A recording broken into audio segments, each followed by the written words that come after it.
Morning, colleagues. Before I start, let me quickly tell you how we'll go about doing this today.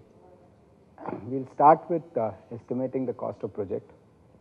Then we look at the funding patterns, okay, and then we look at how do you estimate the viability of a project. The course is drawn from my experience at SBI Caps and currently as a role as a consultant.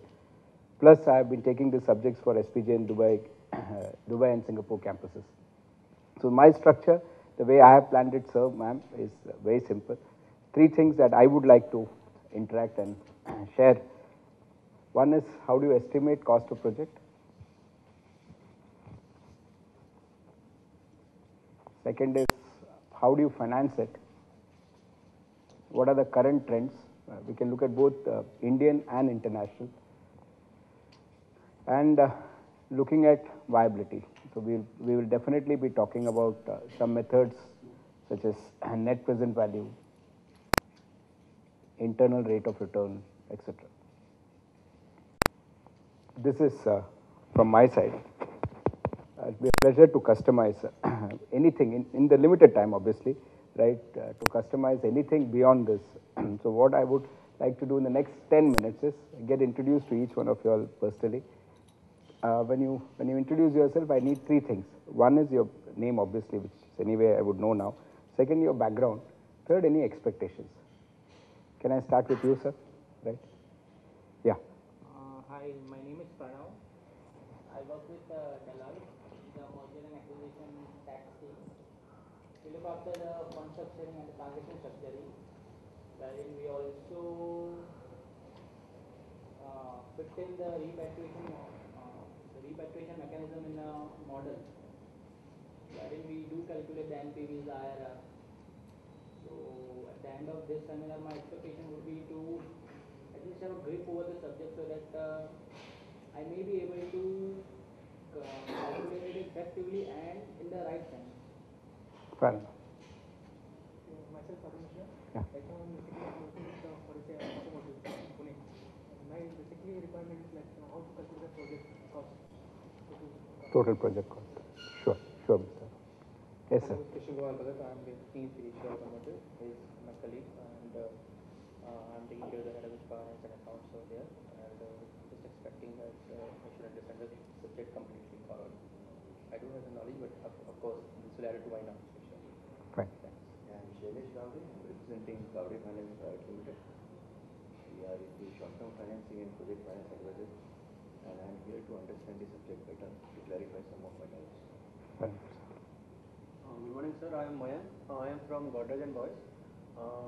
We are into real estate, so I look after marketing and sales of real estate. My expectation from this workshop is to, in real estate, you have to evaluate project on a particular land. There are a number of options. You can build whether residential, commercial. So how to do the feasibility study, which is the most viable option, depending on different mechanisms. I have just gone through that IRR, NPV, and all those things. So you would like to have some knowledge. All those things. Fine. Yes, ma'am. Good morning, everyone. I am Bharti Manan. I am from LIC Housing Finance Limited. My major experience has been credit appraisal of retail loans. I have a brief exposure to project finance of retail construction, real estate projects as well. So my expectation from the program would be from the appraisal point of view. Looking at project finance as from the appraisal point of view, whether project is viable, whether financials, means of finance, all those terms which come a better clarity on the project finance side. Fair. Fair. I'm Deepa Desai. I work in Oracle Financial Services as a functional consultant. My idea of coming over here is to gain knowledge of the project finance concept. Fine. Fine. I'm Shriyani Bhatti, Ministry of India. For last 20 years, recently I have been transferred to investment department in the project finance section for last 6 months. I am totally new for this Fine. and my role is appraising of the project. So you are looking. Sure. Good morning, sir. My name is Morning. Nayak. I'm also from LIC India, and my background is, of course, about insurance. I've also been recently posted to project finance. But as far as appraisal, all these things are concerned, it's generally done by the lead bank or the others. We don't do the in-depth appraisal. So my expectation from this session would be to know more about how this evaluation and the other things work. Sure, sure. My name is Tamal. I'm from Reliance Innovation, Right. and I'm in the corporate strategy group. My expectations is to understand what are the means of finances for the new infrastructure projects, both national and international. Fine. So you're looking at basically funding sources. Funding sources. Sure. Myself, Ashish Agarwal, I'm also working with Reliance Innovation. I'm from engineering background, and my expectation is to economic viability and feasibility studies for new real estates and power plants. Fine. Good morning, everybody. My name is Atul Priyadarshi. I am working with Reliance Innovation. I am working in business manager business development. So my expectation from this program would be to understand the different mode of finance for the project and the impact on the cost of project through the different modes of financing. Sure. Hello, sir. I'm Hello. Shobhit Srivastava. I'm working with JMC Projects India Limited. I'm looking after the initial project viability of the infrastructure projects through financial modeling. So I'm more looking after the means of financing. Fine. Good morning, all of you. My name is Sandeep De. I'm working with JMC Projects, and I'm into BOT projects. So my main aim is to gain some clarity on the means of finance, viability also, and deep insight in terms like NPV, IRR. What does it mean? Sure. Hi, my name is Mr. Samir Gobani. I work for Total Equipment Solution, which is my own company. I supply heavy equipment like cranes to these big boys out here. So I'm expanding like India is right now. So trying to figure out new means of finance. My name is Vishesh Chadha. I am from Tata Consultancy Services into the project execution side. Would want to know more about how to estimate the cost. Cost of project. Sure. Yes, sir. Good morning, everybody. My Morning. name is Krishna. I'd like to, I'm strategic business head at Mark Infra Trade. I'd like to understand how to estimate project costs accurately, and also the benefits of NPV, IRR, and if possible, how to use an Excel spreadsheet for calculating NPV, IRR. Sure. And And you said something. And also the best mix of project fund. When to use Means of finance. which is Sure. the better option. Pawan Kapoor, again Mark Infra. I am the global head finance and project finance and trade finance. Recently got into syndication business for debt and equity. So want to understand more about means of finance. I am Steve Kamath from Synergetic Infotech Private Limited. I head the finance and I'm part of the strategy team. My point in being here, we are going to a large induction process in few companies. So I want to know how to fund those projects. Sure. Means of finance again. Okay. Sure. Good morning. I'm Sunil Chandra. I'm Vice President Finance and Commercial Infotech. I'm heading Finance and Commercial Corporation. I'm a chartered accountant. I want to understand about viability, project viability and its monitoring. Okay. Fine. Projections. Okay. I'm Mayur Doshi from Indian Infra Company. We are basically pipe manufacturing company. We are also in water supply contracting. So we are looking at PPP and BOT projects specifically and how to finance them. So this I want to understand the basics regarding Sure. Fine. Yes, sir. I am Hri Shetty. I am from Cargo Service Center. We are into air cargo handling services in the airport. Recently, we have also diversified into taking over the project, the BOT projects for which we were able to construct a facility and operate it for 25 years. I have financial control for this company, group company. So my main purpose of coming to this program is to know what is the latest means of finances which are available. How do we calculate IRR, which is the standards which have been followed? How do we really predict it to the bankers? What bankers look forward for in a project? Which are those, pointers which one need to be careful in when we are making a presentation. Of course, there are consultants who will help us, but for a company perspective, maybe at the initial level they would help us. But what is that we have to look forward for 5 years down the line or 6 years down the line? How can we change? Move forward from if we want to move to another refinance company, what should we look at? What should be the criteria? Sure. Hi. Good morning. I am Morning. Dr. Rahul Shastri from Hosmac India Private Limited. I'm a consultant. The same. So we do hospital finance and healthcare financing. We help people get loans from banks, etc., for hospital finance. I just wanted to know whether what we are doing is the absolute correct methodology where we can improve. And thirdly, we are also into PPP projects for healthcare. So learn something more about how they could be better syndicated, better. Fine, we'll get started, colleagues.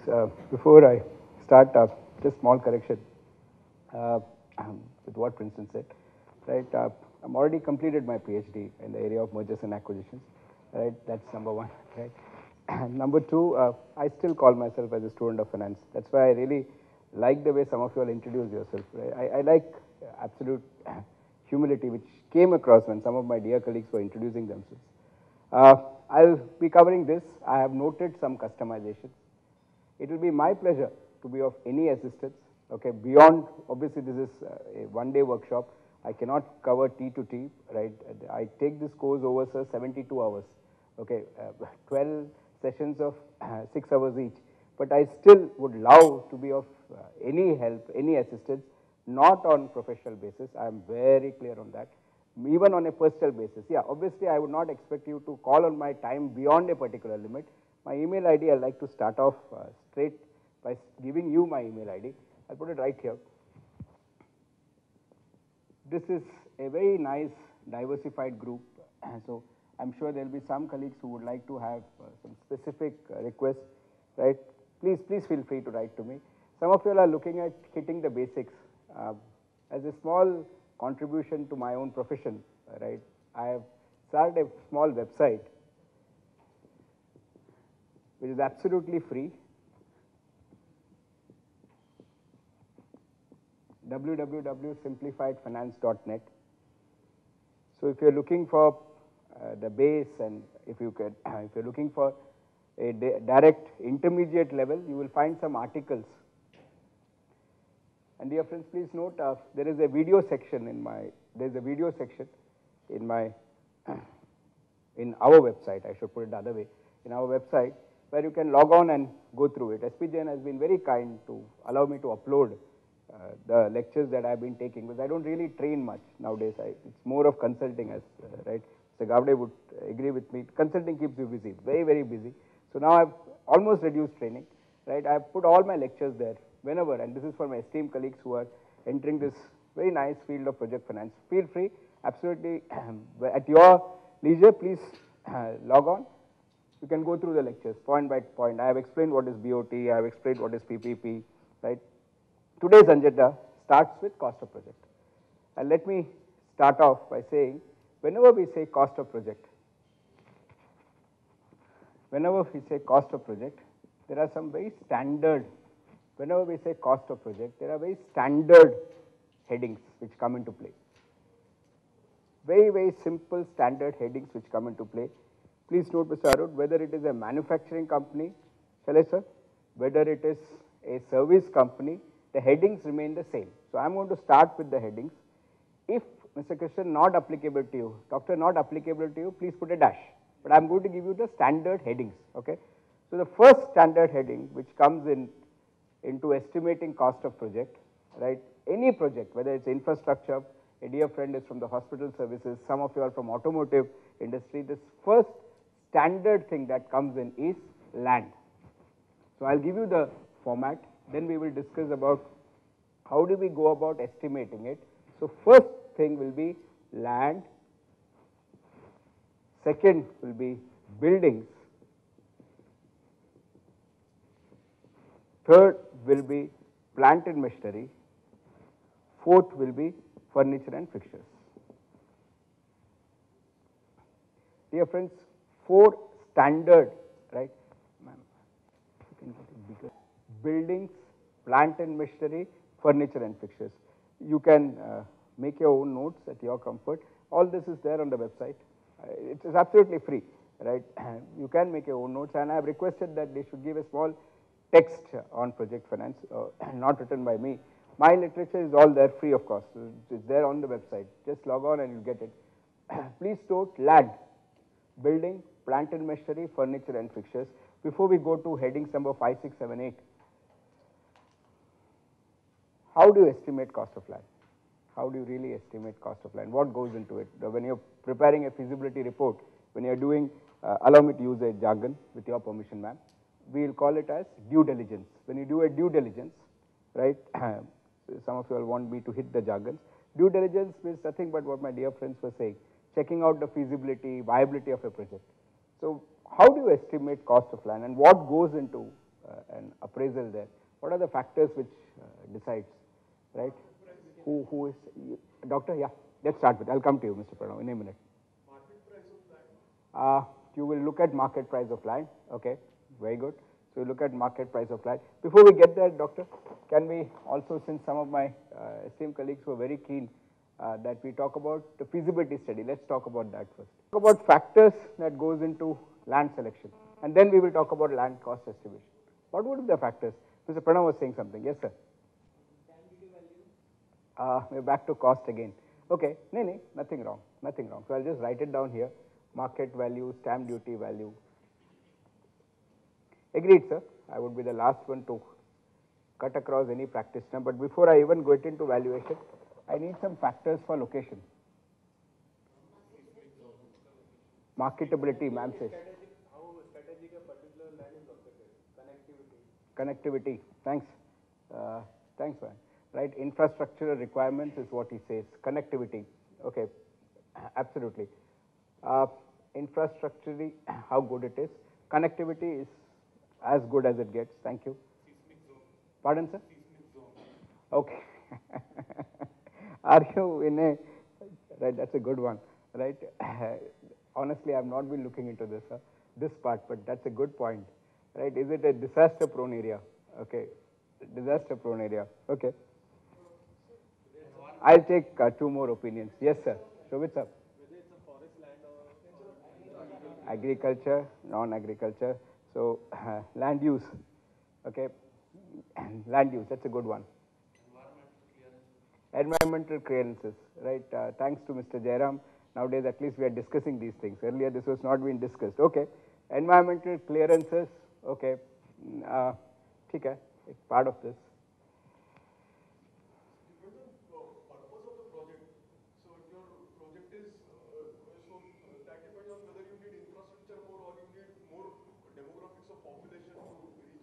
Fair enough. So you'll have some which will be located near the raw material suppliers, some which will be located near the customer market.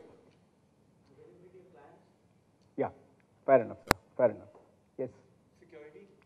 In our nation, there's a national balance. Okay. So okay. for large projects, especially power plants. Fine. That makes sense. That really makes sense. Can I add to this, please? Beyond that, this was something newer. Fine, fine. So what I'm trying to focus on is, apart from your esteemed points, thank you very much. I have realized one thing that really goes in when we are talking to clients, right, and when we are talking to companies, they're looking for very, very clearly, they're looking for tax benefits or financial benefits. I'm not saying what you're saying is wrong. This is, thank you very much. In fact, this disaster was something new, which I promptly acknowledged. And these were obviously very nice points, okay, very, very nice points. My job is to also tell you that you need to locate, sometimes this is getting into a big discussion area with clients, like one of my clients, Wärtsilä. Very, very clearly, Wärtsilä has now decided that, yes, even if I don't have infrastructure requirements, even if the infrastructure is not great, can I please try and locate, this is what Mr. Kamble says, can I try and locate my project in an SEZ? SEZ, ma'am, stands for Special Economic Zone. Can I locate in an area which, now this one is slightly dated, right, very few areas give this benefit, but right, SEZ is very common, right, and the moment I said it, some of my esteemed colleagues immediately started nodding. The other part I wanted to say is, this is slightly dated, okay, you have very few areas that gets in what is known as backward area benefits.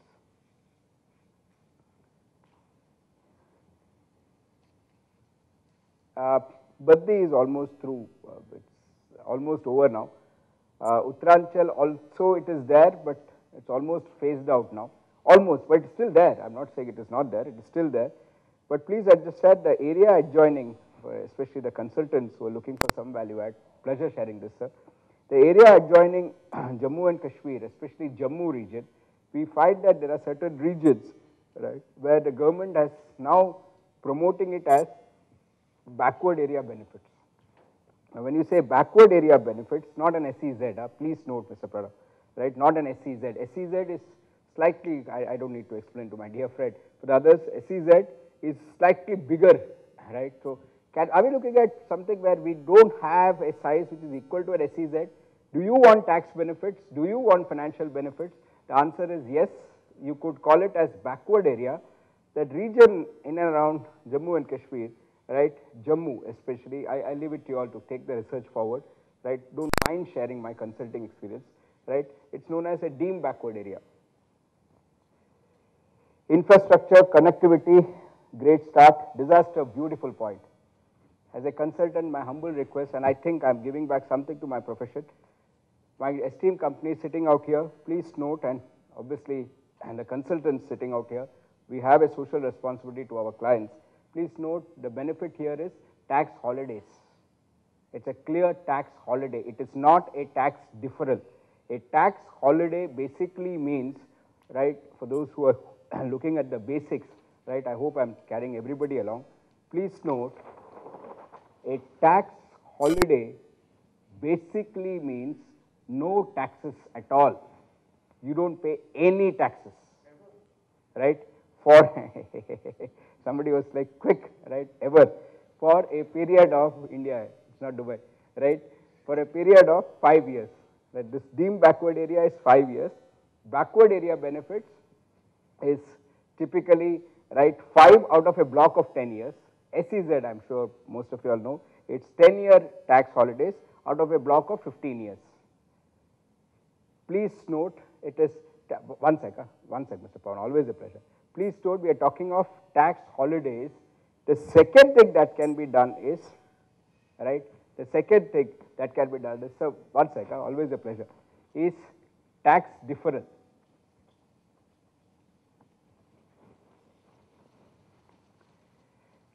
Tax deferral not as conducive, Mr. Krishnan, as, shall I say, Mr. Krishnan, again, as tax holiday, but it still gives benefits, ma'am. The benefit is, the word deferral, ma'am, is very simple. The word deferral is, right, what you need to pay today, you are deferring it to a subsequent period, right. I leave it to your august audience to, right, within my group, Kishore, ex-general manager, ICICI, we have all together as a group. I personally feel this is beneficial. I'm not going to get into a discussion here, right? I'm not going to get into a discussion here. I personally believe that this is beneficial. One of my group members, team members, right, he says, Menon, ye to ab, you don't even say this to an audience. You don't even tell this to a consultant, right? As a consultant, don't even say this because this is not as useful as this, right? I'll tell you why. I'm not here to discuss is it good or bad. We don't have time for that, not at all. But I'll tell you why I wanted to say this. A tax deferral may not be as good as tax holiday, but still it makes sense that, okay, today I'm not paying. I'm at least saving that money, I'm investing. What is a deferral? Deferral basically means, sir, ma'am, is whenever I grow in size, I need to start paying the taxes.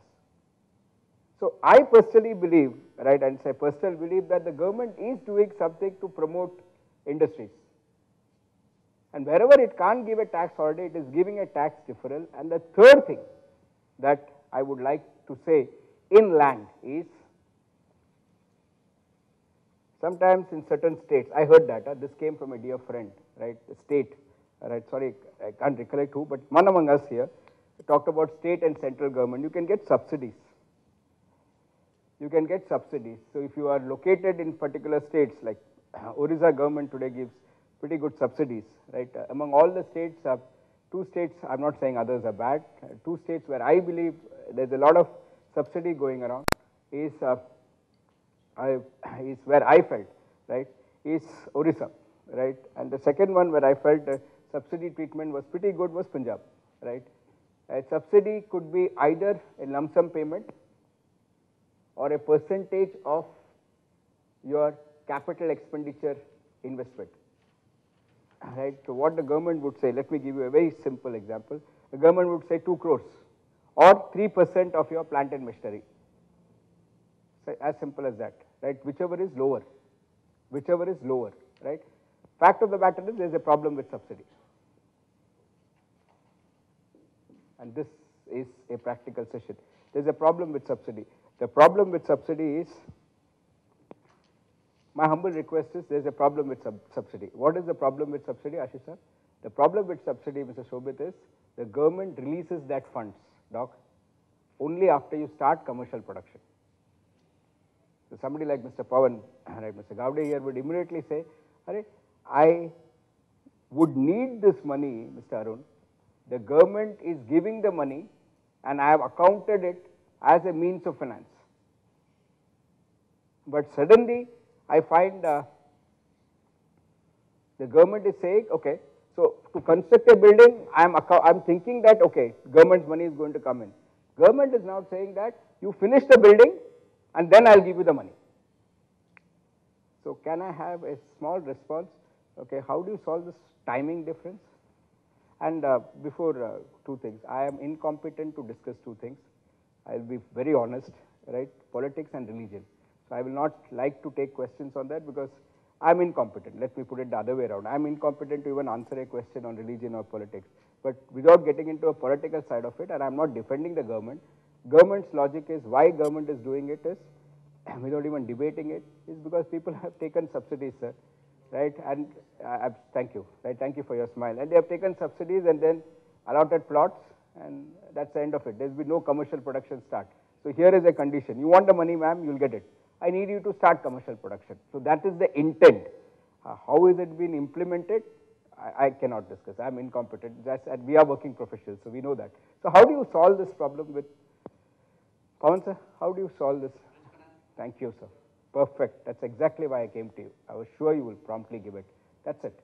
For those dear colleagues who are looking at a solution here, please note a simple solution is when you have a timing difference. Thank you very much, sir, but it was expected. I'll be very honest, right? Is to go for bridge financing. Some of you all are very focused on learning on means of finance. Here is my first input. Whenever you have a timing difference, you would go for bridge financing. A bridge financing is nothing but keeping in mind your short-term requirements. So you would possibly go to, where is a good bridge financing organization, without naming the other institutions as good or bad. My experience for small and medium enterprises, which some of my dear friends are, is I have been seeing that it is the state financial corporations which will give you a bridge finance. State financial corporations. SIDBI, some of you all will say, but I would leave it to you all. SIDBI has been pretty good. Bridge financing, like I said, right, on others, if you're looking for some experience sharing. Currently, the last 18 months, I have been realizing one thing, without talking about other specific banks, if you could note why, because I'm recording this. The reason why I'm recording it is I'm going to put it on the website. I'll be very honest. This is going to come on the website. So whenever you want to access, you could access at a larger audience. So I'll not like to take bank-specific questions publicly. I'll talk about the good ones. Among the nationalized banks, Union Bank of India is doing an exceptionally good work in bridge financing. Exceptionally good work in bridge financing. So if you get this right, I will refrain from making comments. Bridge financing is basically to take care of your timing difference. Having said that, how do you estimate the cost of land? Before I continue, you will estimate your cost of land. This came from one of you all, and I totally agree. Not by, Pawan sir, last comment, not by market value. It will go by stamp duty value. It will clearly go by stamp duty value. For those of you all who are wondering how cost of land is estimated, the cost of land is estimated by right? Procurement cost, purchase cost, plus cost of development, plus cost of development. Purchase cost clearly goes as, sorry if I've upset a colleague there, but this is the way it is, right? It seriously goes by stamp duty value. Why I want Mr. Pawan to speak is I want to finish by saying we have a serious problem. The serious problem that we have, ma'am, is a very serious problem, Deepa ma'am, other colleagues, is we cannot get bank financing for the black component, right? So we have a serious problem. I'll tell you how to mitigate the problem. I'll tell you, that's where I'll switch off the entire thing, right? I will tell you, I have to tell you that. I can't keep it as a, it will not be practical if I can't tell you how do you adjust for the black component. I'll leave you with a problem at this stage. Let's take a simple ratio of 70-30. So if you purchased land worth 10 crores, if your agreement value is 7 crores, which goes with stamp duty valuation, the bank will now not look at the land value as 10 crores, sir. They will clearly look at 7 crores. So already one of my colleagues is smiling. Please note that means there is a shortfall of 3 crores before you start with. That's a technical problem. I appreciate that, yes, we have a problem on mind. I'll tell you how normally it is solved in industry. I'm not advocating that you do it, but my job is to tell you that, yes, this is one problem, the difference between market value and stamp value, and we have to now provide for that underfunding. How do you provide for that? Answer will come towards the end. I'll use this board. That the answer will come towards the end, okay, when I put 5, 6, 7, 8. Cost of land, I repeat, before I request her to, I'm sure it will be a noting. Please note, a cost of land typically is land purchase cost plus cost of development. This entire thing would typically be accessed as land cost. We talked about factors, and esteemed colleague started with the factors that goes behind land. In case you are not, it is not applicable to you all, dear friends. Ma'am, in your case, if it is not applicable, you may have some projects like that, it is not applicable. No, Mr. Menon, I am not going to acquire land. I am going to move into leased apartments. Sir, ये सब कुछ करते ही नहीं हम लोग, ठीक है? Then my humble request is, sir, please put a dash. Please put a dash.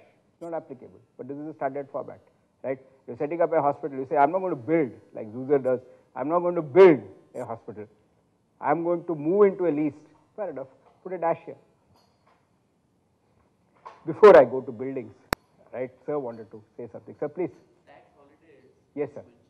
Yeah. Just was wondering whether that is only with reference to direct taxes or it's also local levies and state. Very nice question, sir. Very nice question. Can you, my humble request to you, sir, can you again say this a bit loudly? A very nice question, sir. When we were talking about tax holidays, I wanted to be a little more clear whether it is only a direct tax or it includes all types of taxes. Thank you for the question, senior. Typically, tax holiday is served for direct taxes. Plus, you would see, right, in income tax, definitely, corporate taxes, the central government gives you a tax holiday.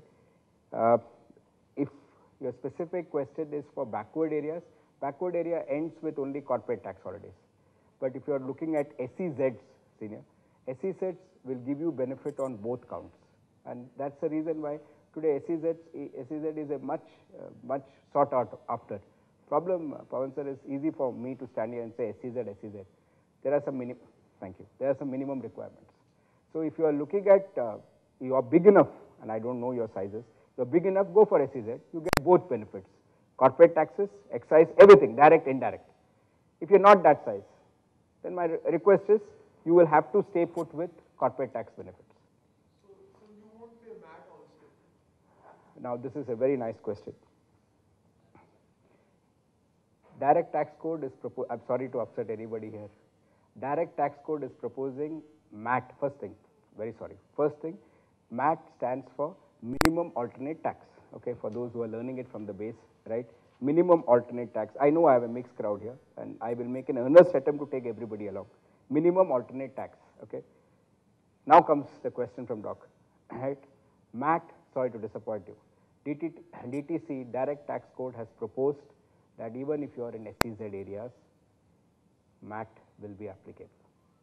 So it basically means that all that benefits that we are looking at 0% tax, MAT is applicable. The Commerce Ministry has gone back to Finance Ministry saying that what are you doing? We actually said this will be zero taxes. That's how we marketed SEZs. Current thinking is MAT will be applicable. Whether it will be lobbied and changed, right? See, please understand, my personal opinion on this is, it depends on how much will be the tax exemptions and how much it will be diluted. But direct tax code is unfortunately not coming in full spirit. So there are changes. So at this point of time, MAT, right, is applicable. Nice question. Buildings. How do you estimate cost of buildings, right? And before I go to buildings, some of you all were looking at the practical input. Bank financing. Sorry, I can't say you because there were 20 plus of us. For the esteemed colleagues who talked about bank financing, with respect to land, let me tell you, land is one of the few assets where bank will be ready to fund up to 50% more than your current requirements. Let me explain this again. Land, let me repeat it first. Land is one of those few assets where a bank will be willing to fund up to 50% more than your current requirements. Let me explain this in a very simplified language. If, let's say, Mr. Mayank goes across and tells the bank, currently I need 5 machines, ma'am. I need 5 machines, sir. Can you provide financing for 7 machines? The bank will look at Mr. Mayank and say, hey Mayank, currently you need 5 machines, though. Let's talk about 5 machines. When you need 7 machines, maybe 3 years down the line, we will talk about enhancing your limits. And maybe you will by that time you may not need a road at all. If Mr. Mayank goes across and says, Mr. Banker, currently I need 10 acres of land, but I am already providing for future expansion. So in my cost of project, I am estimating land requirements to be 15 acres. Bankers may actually say, okay, Mr. Bharat, we will provide you the finance as if it is your current requirement. Land is one of the few assets where I have seen bankers, for those of you all who wanted that consulting input, here it is, very, very simple. Why? I don't need to ask why with you esteemed colleagues sitting around, right? Why? Very simple, ma'am. Why bankers think like this is because land is a scarce thing, right? Very scarce thing, and that's why I'm not even opening it for public discussion. Land is a scarce asset. Tomorrow, Mr. Mayank, after 6 years, decides to expand, and he sees that there is no land available. He'll again have to talk about relocating, go somewhere else. It is precisely to avoid that the banker is saying, okay, more than 50%. Private banks 50%, nationalized bank 30%, right? But yes, both of them are okay with funding more than your current requirements. Second, please also note, there's a second angle to it. No banker is doing us a favor, right? No banker. Worked in SBI cap, so let me again tell you, no banker is doing us a favor. Why does an SBI do this? Very simply because their entire land is given as collateral. Thank you for nodding, sir. Collateral based, thank you. Collateral basically means it's a security. And typical assumption is, I'm going to see some smiles now. Typical assumption in corporate finance is land value always appreciates, okay? Thank you for smiling. This is an assumption which has gone totally wrong thanks to subprime crisis in US, okay? It absolutely can go haywire, but we still believe that in corporate finance, okay? Don't worry, the land value today is about 3 crores. 5 years down the line, it will be worth at least 6 crores, 7 crores. So I am holding this as collateral. So let me fund excess requirements. Yes, now we go to building. So one practical input on land, more than your current requirements will be financed. Question that remains, which I will answer technically later, is how do you adjust for this value? Okay, how do you adjust for this value? And issue remains, which I'll answer as I finish this part, please. Buildings. Building again goes in very simple. You can have buildings as either your housing to your main activities or your supporting activities.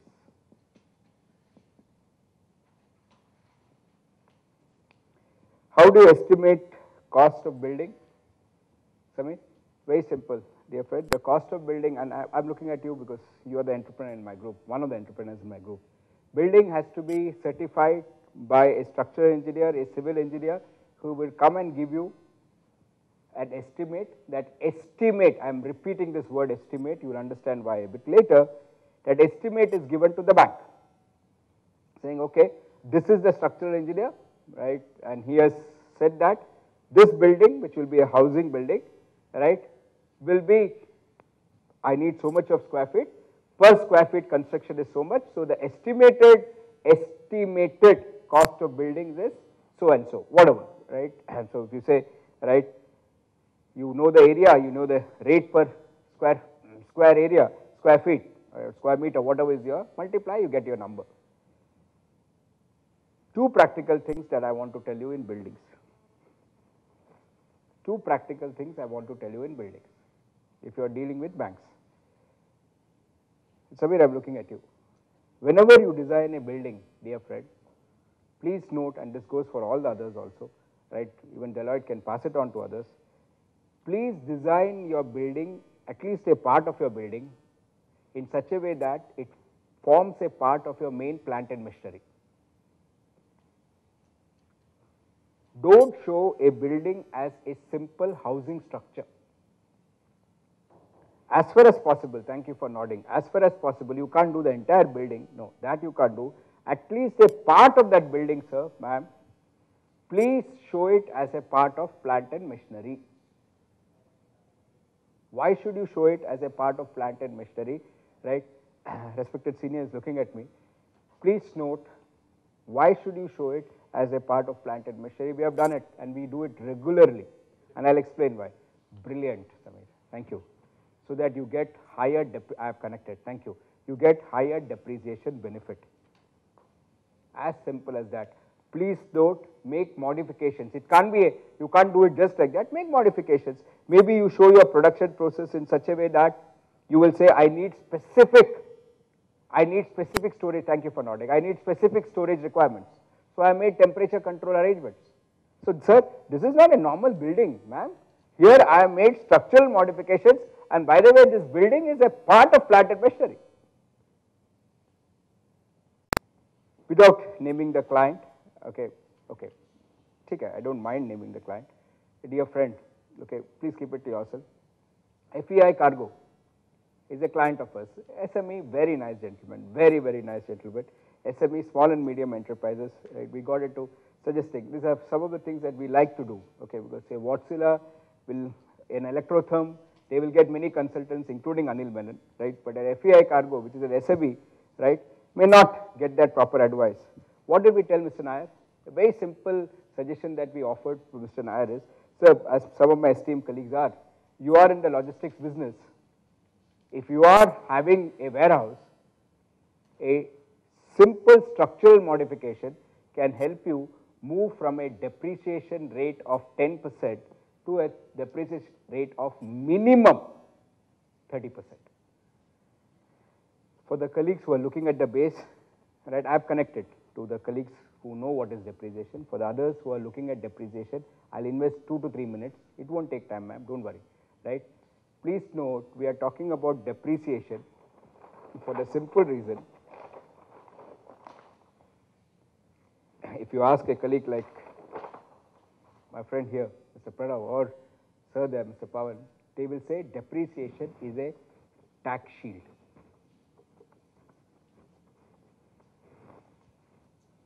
A tax shield, what it does is, and I am looking at some colleagues for a specific reason, tax shield, so whenever your clients, ma'am, talk about tax shield, or a tax accountant, or a CFO talks to you about tax shield, or somebody like me talks to you as a tax shield, Tax shield is something that helps you save taxes.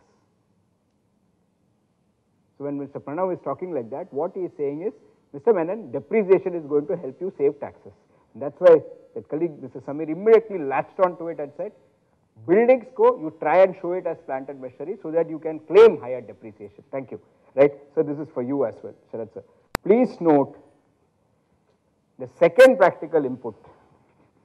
So first practical input on buildings is very simple.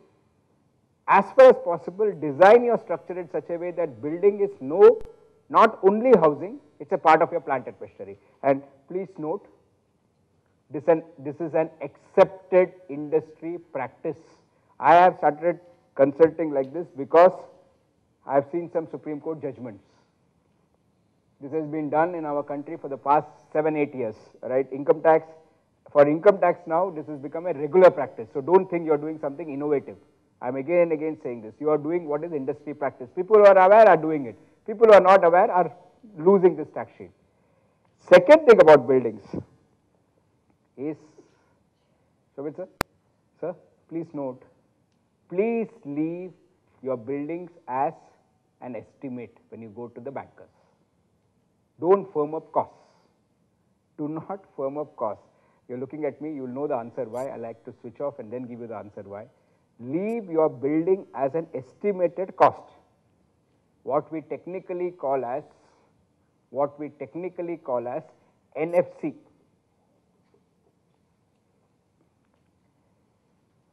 Some of you are so good, right, and that's my entire worry.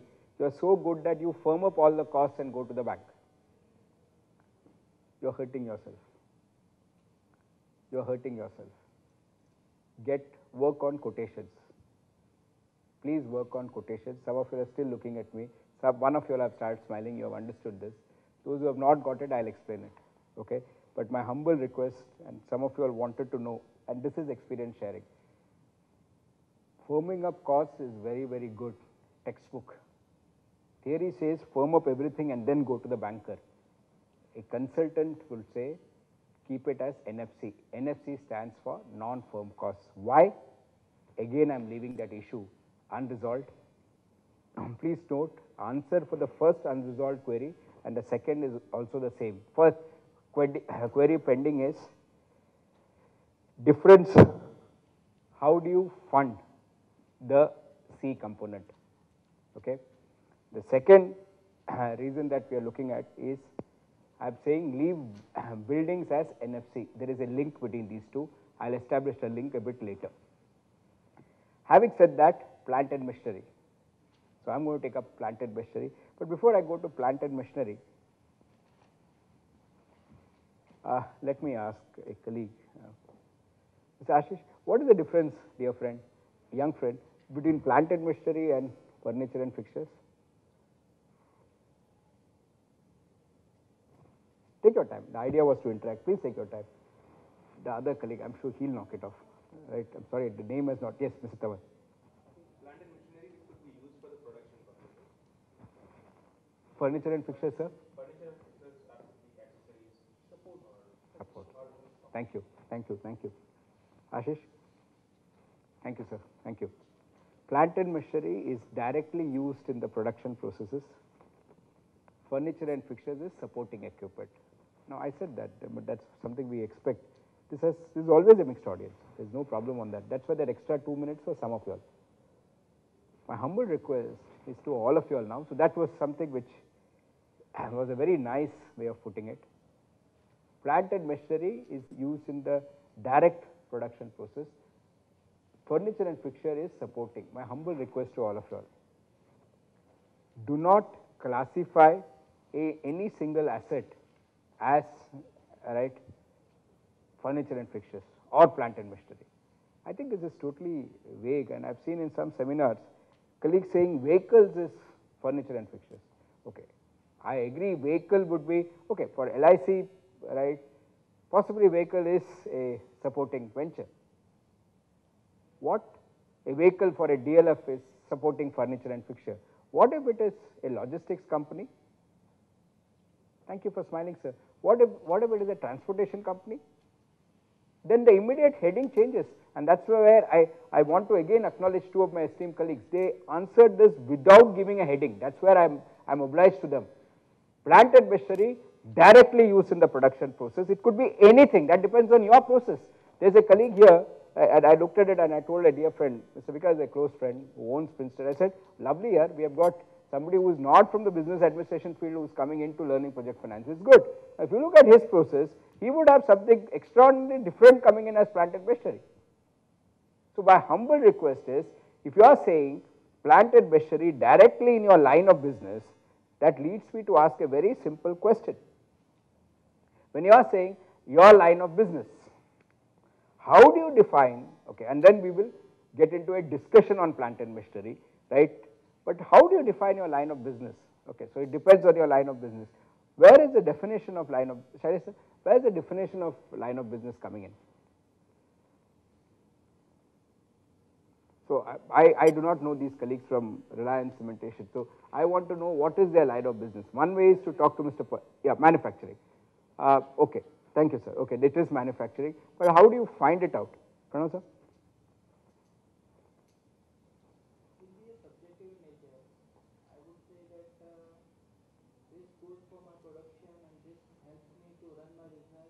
That point is taken. That point is taken, supporting and main. I'm sorry, I didn't connect. My question, dear friend, is, sir, is how do you know what is the line of business of any firm? But product. Mr. Mayank says product. Take your time, Mr. Pranav. Yes, sir. Revenue. So your name I forget. Mr. Shetty says revenue. So sir, you are saying something. From the business model of the company. Okay. I would not say no to these points. These are very good points. Yeah, ma'am. Could be trading, manufacturing, servicing. So that depends on the business model. Mr. Sudhir's point again. I'll take one last opinion. Yeah, please. Nature of business. Okay. Okay. Thank you very much, sir. I was looking for something like this. You will look at the line of business. Thank you very much, colleagues. But what I wanted to bring it to the august audience is MOA and AOA. Memorandum of Association and Articles of Association. Please note, and there is a reason why I brought in it here. There's a reason why I'm bringing it here. MOA and AOA. It is your MOA and AOA which defines your line of business. Yes, you will prepare your business models, thank you. You will see the financials coming in. Harish sir, I'm going to talk about this financials.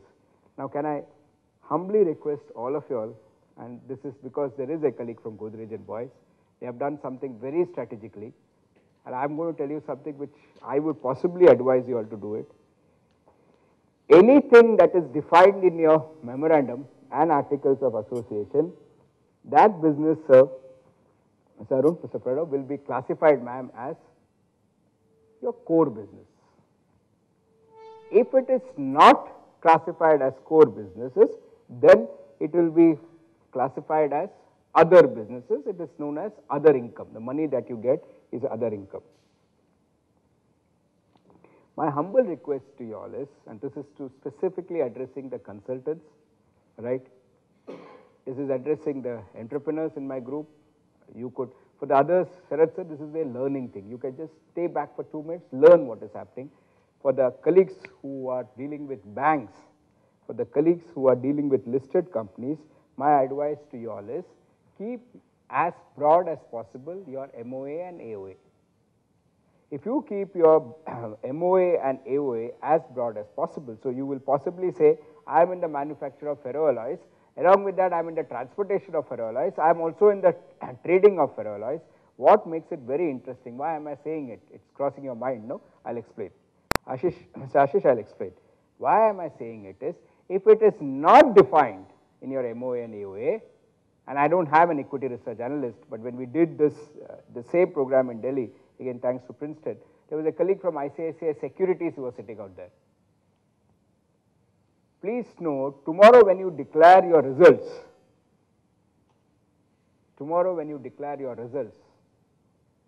and you have made money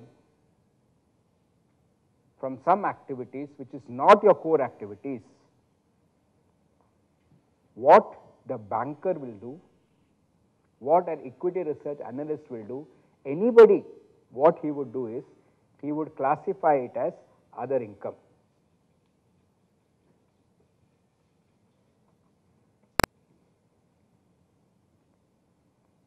Technically, some of you all will be shocked. The banker excludes the other income while looking at growth in your income. I want to give you an example. I am again sincerely apologizing for this example. I have nothing against any company, but I have to give examples. Bombay Dyeing, I have to give examples. I again apologize. Bombay Dyeing has shown an increase of 40% in income. Thank you very much. 40% in income. Here it is. You can see the young ones are responding. You go to my colleague Raghu. He'll say, yeah, what's this here? Chah, ye kya hai isme? 40% increase. So what, Menon? You go and talk to my colleagues sitting down there in SBI Securities. He'll say, analyst report. No, it's not a good stock to forget buy. It's not a good stock to hold. Why? Right? Thank you very much. What has happened is, and I have nothing against any company, please, I like this, right? But I have to give an example. What this 40% has come in is, this 40% has come in through sale of real estate. Thank you. Sale of land, relocation. So movement, so this sale of land is coming in. What has been done is, right, they have clubbed it under income. But when a banker is looking at it, he's saying, hey, this is not what is there, MOA and AOA. So I am taking it as other income. So can I look at what's happened in their core income? Oh my God, core income actually has not really grown as much. I'm not very comfortable with this company. Equity research, one sec, sir, one sec, always a pleasure. An equity research analyst is trained, a banker is trained to look at this core other. Can I give you a small way out? I'm not saying this is a foolproof idea. If a small way out, which I've realized is, what my colleague, and this is again a firm I'm associated with, Jones LaSalle. It's a real estate consulting firm, right? I'm sure some of you are aware, right? And what Mr. Arjun there says is, we go down to clients and say, we give them real estate solutions. Wonderful business model, sir, wonderful business model. They go into a colleague and say, hey, you're sitting in Malad, you're occupying so much of area, can you sit down, can you shift to somewhere else, right? And you can free this land and you can have a stream of income. Incidentally, they were instrumental in Nicholas Piramal shifting from Parel to a suburb, okay, because they went to Mr. Piramal, showed him his opportunity cost and said, you are sitting in Parel, it's your property, I agree, it's your property, you are sitting here, you can do the same thing in a suburb and lease out this property, you have a stream of income coming in. My humble request is, if you are doing such things, God bless you, then please note, try and include, oh, I'm sorry, I didn't write MOA, sorry. Right, and try and include what people have been doing regularly. Please try and include that real estate business as MOA and AOA. Saviji, I'm looking at you for a reason. Please try and use MOA, AOA. And please note, some of you are looking at me now.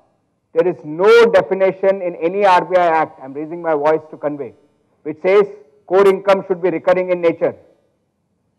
Nowhere it is defined. Ask me. I've been a banker throughout. There is no definition. A core income can be once in 3 years, can be once in 5 years. Some of you all have this feeling that core income is regular stream of income. Very good, sir. That's your business model. God bless you. But please understand, a standard classification for a banker, and you want to know what the banker is doing there when he's looking at your credit limits, he is only classifying it as core income, other income, and his definition of classifying it as core income, that's a loophole. Use it, I have no problem, right? Core income is it a part of MOA, AOA? In his case, it's a part of MOA, AOA. It is core income. Thank you for smiling. This income may come once in 3 years, once in 4 years, but if you are not classifying it. Now one question you will ask me, which I cannot answer this, it's so evident, why was Bombay Dyeing not advised? I would not know this, okay, I am not associated with Bombay Dyeing, but that's something I have been discussing through and through. Maybe, right, it was slip, which subsequently they rectified because even they have now put MOA, AOA is real estate development, right?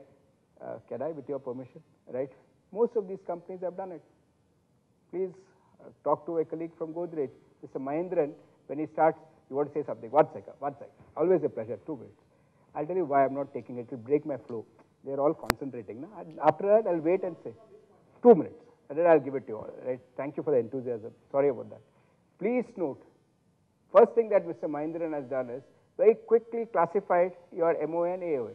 And please note, who is Mr. Mahindran? Mr. Mahindran, right, he is the guy there who is now trying to propel Godrej onto a higher league by doing not what is project financer, by the way, by doing what is mergers and acquisitions. They are looking at inorganic growth, which is not the agenda today. Today our agenda is, right, today the agenda is organic growth, okay, but at a later session, right, maybe towards the later part, right, you should examine what is known as inorganic growth. In fact, the first colleague who introduced himself said M&A expert. Before I continue, right, I'll quickly repeat, and I want to give it to a dear friend who wants to say something. Please note, plant and machinery, furniture and fixture, I repeat, plant and machinery is used in your direct production process. Furniture and fixtures is supporting, thanks again for that second time acknowledgement. Please note, right, it is plant and machinery which will give you the highest tax shield. Before I continue, I'll just take a pause and I want to accommodate a dear colleague who wants to share something with all of us. Please, please. Please, please.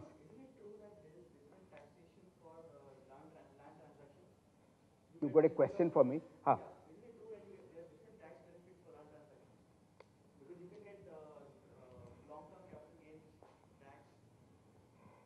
You're very polite and humble to ask it as a question, but I think you know the answer yourself, the way you're putting it. Thanks.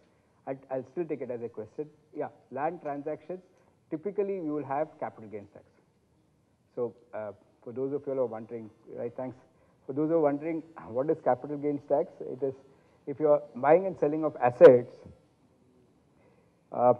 you profit from that deal. I hope I'm simplifying things. You profit from that, you will end up paying capital gains tax. Land typically is 3 years. So if you hold